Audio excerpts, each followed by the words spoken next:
Okay, I'll get started now, and if anyone else filters in, I'm sure they'll get the gist pretty quickly. So thank you very much for joining us all.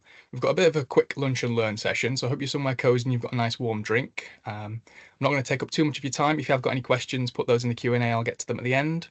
But we're here to just have a quick chat about the evaluation of the immediate justice programme as it works in West Yorkshire. So as part of Anti-social Behaviour Awareness Week, we've got a quick slot here on this lunchtime to go over the recent evaluation that we did and what came out of our research. So just as a quick intro on Skills for Justice, our organisation, we're one of 4 organisations under the brand of the Workforce Development Trust. So we work across a number of sectors and we provide consultancy and research, e-learning solutions, qualifications and standards, and evaluation services.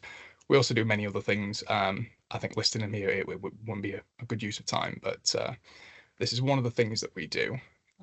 So that's a quick intro on who we are and what we're here to talk about.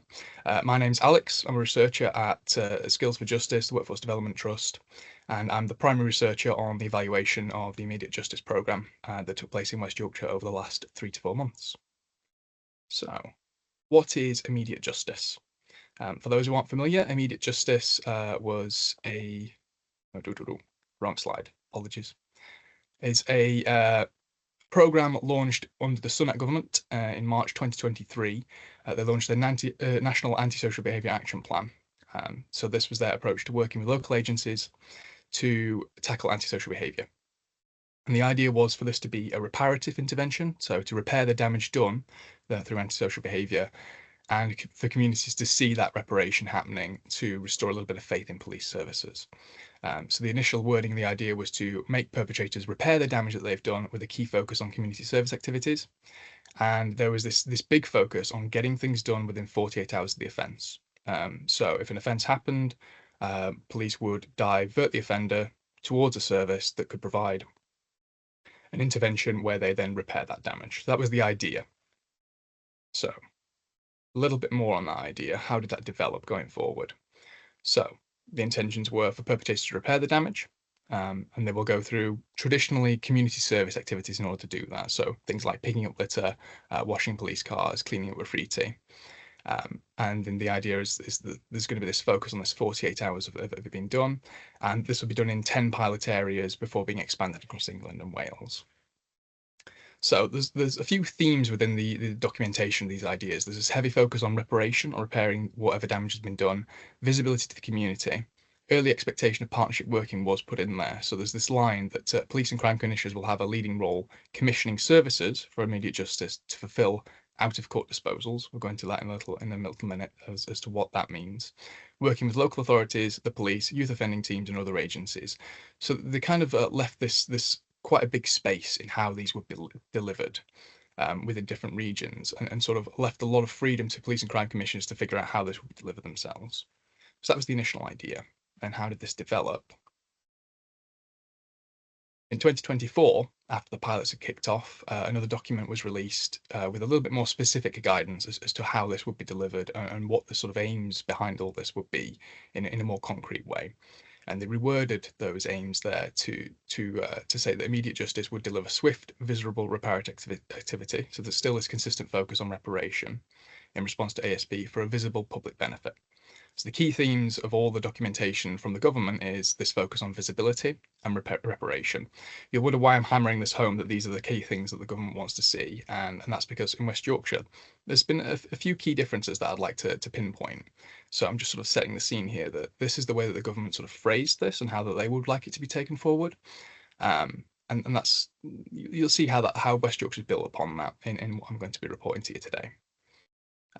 So there's also this secondary focus on increasing citizens' confidence in reporting antisocial behaviour, and appropriate action will be taken. So there's a sentiment that trust in the police has been reduced because of a number of controversies and general bad PR that the police need to recover from. And this work is to sort of have that double-barreled aim. That's sort of the original aspiration. But what does this look like in West Yorkshire? So the West Yorkshire immediate justice approach provides a range of mandated reparatory activities, both to the needs of the victim and the person who's offended. So there's different pathways for adults and children. That's a key thing, something that the original government documentation didn't specify or mandate. So that was something that West Yorkshire really wanted to get in first as part of their child first approach, making sure that there's different bespoke activities depending on the needs of the offender and whether that offender is a child. So unpaid work as mandated, repairing damage as mandated, but also this restorative justice activity was also brought in, involving either one-to-one counselling, ASB awareness courses as part of a group, community conferencing, where a whole community can come together to have a discussion about a potential incident that's led to the rise of ASB within a particular locality, and then creating dialogue between victims and offenders. So giving victims an opportunity to face their offenders and have discussions there and sort of come to resolutions about particular situations that have arisen. So there's also prevention work within there, especially within the youth space, making sure that children sort of understand the effects of their actions and that they sort of have that opportunity to see how their behavior is impacted on their community and the people around them, and give them an opportunity to reflect on that and potentially take that forward and understand that what they've done is wrong and they shouldn't be doing it in future. And then bespoke counselling, especially in the child pathway, this opportunity to make sure that if there are any additional criminogenic needs, so if there are any sort of other vulnerabilities, if there are undiagnosed or untreated mental health issues, and any serious social deprivation or economic deprivation, then those can be referred into other services, either provided by youth justice services or other appropriate services in West Yorkshire. So the initial focus on unpaid work and repairing damage is still there, but West Yorkshire's taken this and sort of turned it into a much broader scheme of work. And what we're going to be looking at today is just a little bit more about how that's sort of come together in terms of partnership working, and how different agencies have come together to sort of deliver this and how it's worked really well, some of the challenges, what's been learned, and the recommendations that we've put forward as part of this evaluation. Just a little side note there have been different approaches taken in different areas of West Yorkshire. So that's been one of the challenges for the evaluation, is sort of keeping tabs on how different agencies have picked this up and ran with it. So how has things changed in different areas. But broadly, across West Yorkshire, there have been a consistent number of partners involved, and these are what they look like if you want to take a quick look at this little table here.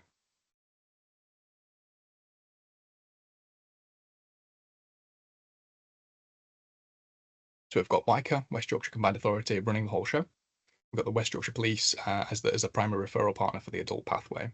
And we'll go into a minute just a little bit of how that sort of works in terms of how does the referral system work. I'm not going to dig into that too much because we just don't have time today, but just a quick one on how offenders go from committing an antisocial behaviour offence to being involved in immediate justice.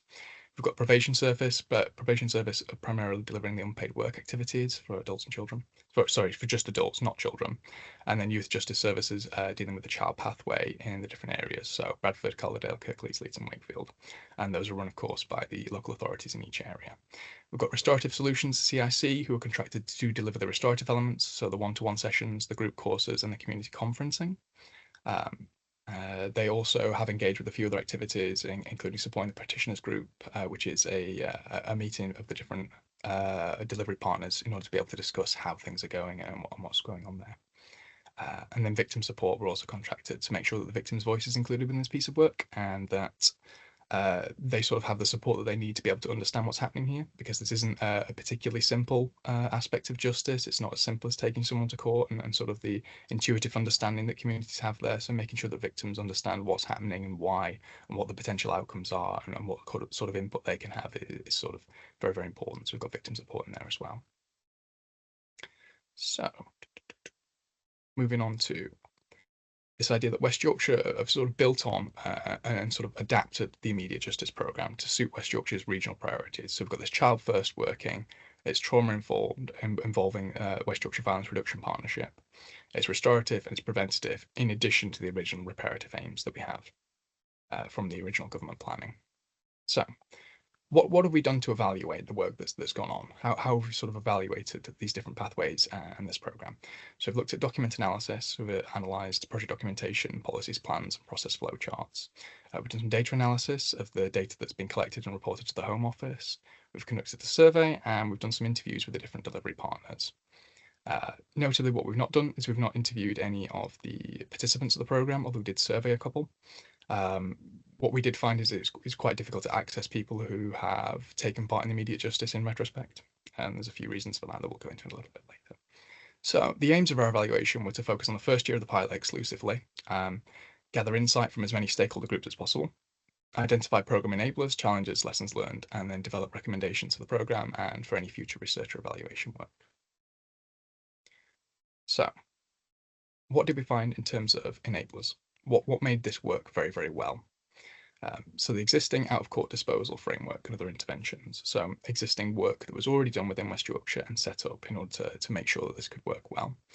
Involvement of the probation service. So the probation service have a lot of experience dealing with unpaid work, but not within this specific arena. So rather than prevention space, probation service obviously normally work in probation after conviction. So that was slightly new for them, but they had a lot of expertise in delivering sort of the nitty-gritty aspect of getting people out there in groups, doing unpaid work, picking up litter, so on and so on. Involving restorative solutions, so that they were another good choice in terms of they have a lot of experience in this area. They work across different regions, so they have a lot of sort of institutional knowledge built up about how to deliver exactly this kind of work. So they were a good choice in terms of commissioning.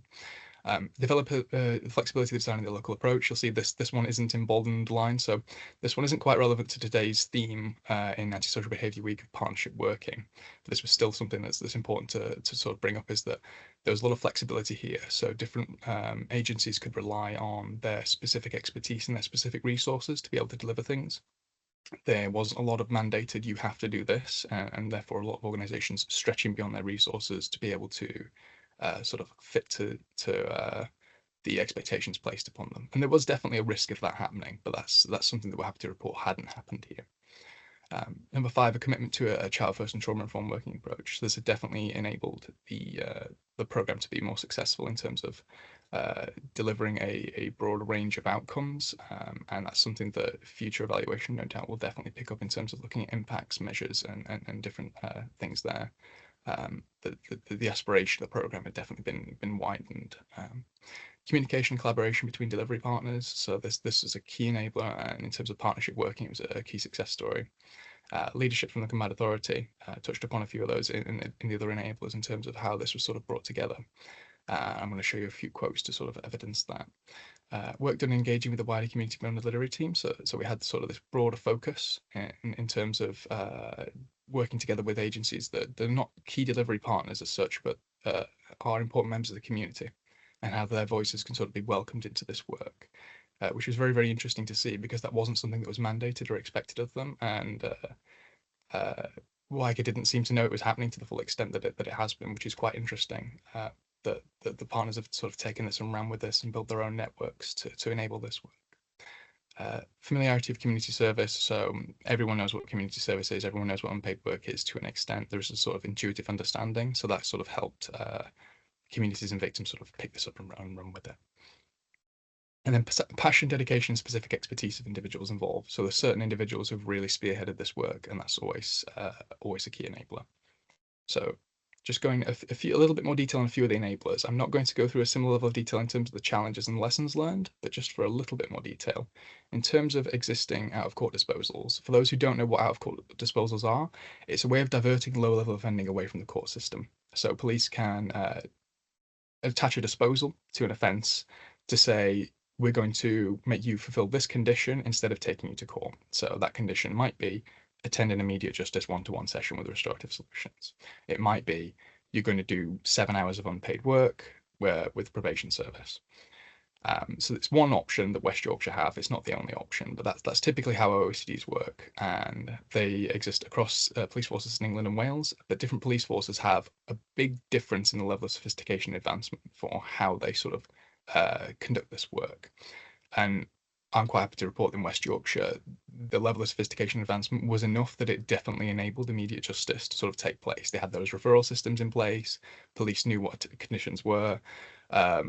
There's actually referral processes and a team that can support with that work. If a police officer doesn't know, okay, I think there might be a disposal here, but I'm not quite sure how to go forward with this, then there's someone that they can get in touch with to support that work. And that's not the case in every police force. In some police forces, they don't do this work at all for certain groups. In others, they don't have that kind of support. It's very much left to the officers to decide what's best. And if they don't know of an option, then that's it. They don't know of an option. So the existing work that had already been done in that sphere definitely enabled this work. involving the right partners. So probation and restorative solutions involved for different reasons, but they were definitely good choices. And even though it's not what probation had done historically in terms of working in the preventative space, they had the expertise needed to sort of pick this up and run with them. And that worked very, very well in terms of the partnership working, which we'll see just in a moment. So that quote there, having the right people around at the table is what enabled us to be able to achieve the successes that we have. In terms of communication interfacing, so there was a sort of a wide sentiment that cooperation between partners had been a key enabler. So that's the thing that had sort of gone into this. And there's different ways that works. There's informal comms, just sort of emailing the standard stuff, but there was also working groups that had set up a monthly order partner delivery meeting, which had helped get things sort of established at the start, and then over time that had sort of shifted into this lessons learned session. You can see on the right, there's a couple of quotes there from police and probation, sort of mutual feeling that the partnership working there is especially strong. But there were similar quotes. I could list dozens from the different partners saying, we've enjoyed working with this particular partner for this particular reason. This has always worked really, really well. They always get in touch on time. They always give us the information that we need whenever there's any issues. I know who to talk to. It's never combative. So many quotes that's quite remarkable doing evaluations of similar projects. You don't always see that. You do sometimes find that there are issues there, or not resentments, but certain tension points where things aren't quite working because of the way that things have been set up. And this is a remarkable project in the sense that that really wasn't the case anywhere that we could find. Any issues that came up, people always clarified them that these are minor, and it was almost suspicious as an evaluator to see things like that. But if so many people are saying the same things unprompted, you just have to listen and report it as it is. And it seems to be the case that the communication here has really been a key enabler, and it has been really, really strong. And there's a lot of lessons that can be taken there from sort of how this has been set up and how the engagement has been done. It wasn't perfect. There are a few issues that we'll go to in a minute, but that's the gist. So engaging beyond the delivery team, I mentioned that sort of some partners have been reaching out to community groups. Youth Justice Service from Calderdale was the key example of this. They've been reaching out to supermarkets and sort of prime ASB spots, and they'd been sort of refocusing immediate justice in their own way to look at what support do these sort of ASB hotspots need? What do the victims in these areas need? What do they think about immediate justice? How can we help? How can we sort of directly link with those victims to sort of broaden this work? And that seemed very, very successful from what we saw. This is definitely something that future evaluation needs to dig into a little bit more. But it was really, really interesting to see how this was something that had sort of gone under the radar and wasn't really being reported up because there was no request for it being reported up, but it was definitely enabling the work that had been done there and was continuing to be done there. And how that sort of effort can be captured and mapped and understood is definitely going to be something that's key to understand this work and how lessons learned can be taken forward. In terms of challenges, as I said, we're running a little bit out of time, so I'm going to take a little bit of a less focus on challenges just to list them quickly. This ambition for the 48-hour turnaround. So I mentioned there was a little bit of a risk that sort of there'd be a prescriptive sort of top-down, this is what you need to do, and you need to stretch yourself to make this happen, and that hadn't happened here. And the 48-hour ambition is sort of the key focus there. If there had been a much stricter focus on getting that done in 48 hours, I think this project would have gone much more poorly. But there was an understanding top down that that wasn't something that was realistic, but it was something there as to be an ambition, to sort of be, a shining star in the sky, that we get this done quickly. It's immediate justice. It's not slow justice. But the actual 48-hour target to do that realistically was never achievable, and no delivery partner said that it would be. But they all sort of acknowledged that it's good that we've never really been held to that strictly, because it just wouldn't be possible if we had been. If the sort of people organising this had rigidly kept to that target, it just wouldn't have been possible. The spreadsheet system, we'll talk about that in a minute on a separate slide. Allocation of funding and implications for sustainability. So there was sort of issues with it being 12-month funding. Nobody wants to sign up for contracts on 12 month contracts anymore. That's expected, but it's just unavoidable with funding like this. So there was sort of fit into the following challenge, which was workforce challenges. There's some extremely specialized skills that are needed within work like this, and when you're struggling to get people signing up for things, then you're really going to struggle to fill those really important seats. And then consistency, inclusive consideration of the victim's wishes. So victims can't dictate what happens with immediate justice. They can't specify exactly what they would like a perpetrator or an offender to do, because that's not realistic. It's not safe. It's not ethical. It would be a system ripe for abuse. But communicating to the victims that they can't decide and why didn't always seem to have worked well. The little bit of feedback that we did collect from victims through our survey sort of indicated that there were mixed views on sort of understanding how immediate justice works and what's capable and what's possible. So there's definitely some challenges there in terms of how do we get this across about what this project is and where's the possibility space and where the limits and the boundaries on that. So looking at spreadsheet woes, so in West Yorkshire, the referral approach depended on a number of spreadsheets. I'm going to quickly race through this one. The short story is there were 4 spreadsheets, all duplicating the same information, all run by different organisations, all shared with different permissions. And if that sounds like a nightmare, it was a nightmare. Everyone involved had the same view that this was the wrong way to do things, and they needed a more robust system, something integrated within police's systems. But of course, building that kind of thing takes investment and a lot of time, and that just hadn't been the case here. So for now, spreadsheets it is.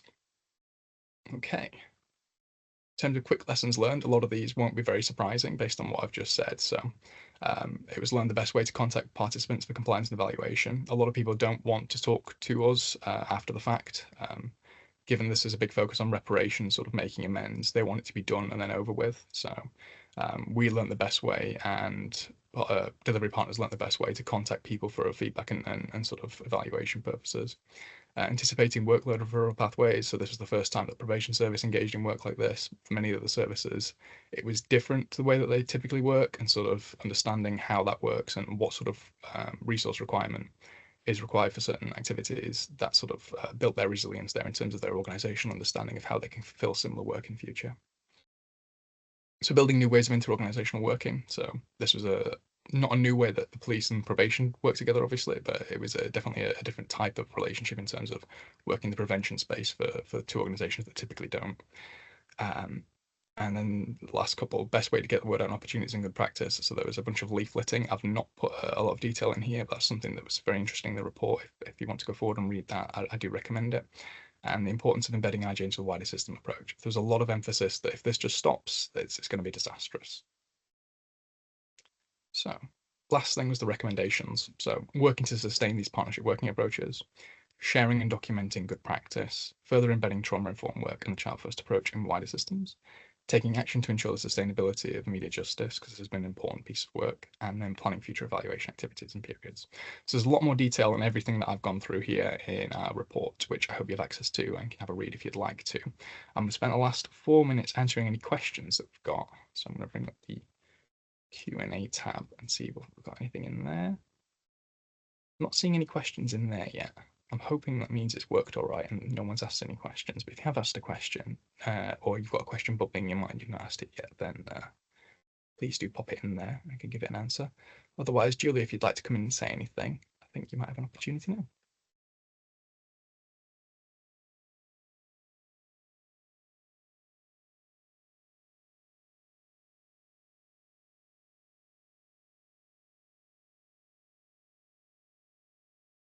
Apologies for that. I know you're running short on time and my microphone keeps freezing, so I do apologise for that.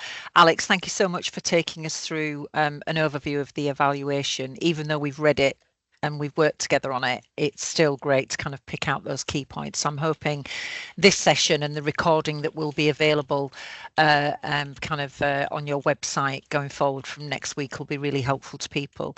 The evaluation has been priceless for us, really, to be able to kind of really get under the skin of a pilot that had to be run at very short notice, and also today kind of on the partnerships day to really showcase the strength in the partnerships that we've got in West Yorkshire, and it wouldn't be in the position that it is today without that success. So I just want to pass my thanks to Workforce Development Trust and Skills for Justice around basically coming in and having those really honest conversations. Although we did have a bit of a direction for this evaluation, we tried to give a bit of a free run with it as well to really kind of get some of those honest opinions and to get under the skin of it at quite an early stage within that pilot. Certainly we'll be looking and reviewing in those recommendations, and we are looking at kind of taking the next step of the evaluation forward so we can have a really good holistic view of this pilot. We're also using it as evidence to showcase locally around sustainability of elements of this pilot and how we can continue this going where it's been really successful. So yeah, really just to say thank you for that. If there are any questions that do come through, Alex, that you need us to get involved in, then do give me a shout. But really appreciate your time today to go through the evaluation. Thank you. Thanks, Julia. Happy to talk on it. I hope that wasn't too dry for everyone, but otherwise, if there's no questions, nothing else from me, thank you all for joining us. Have a good day.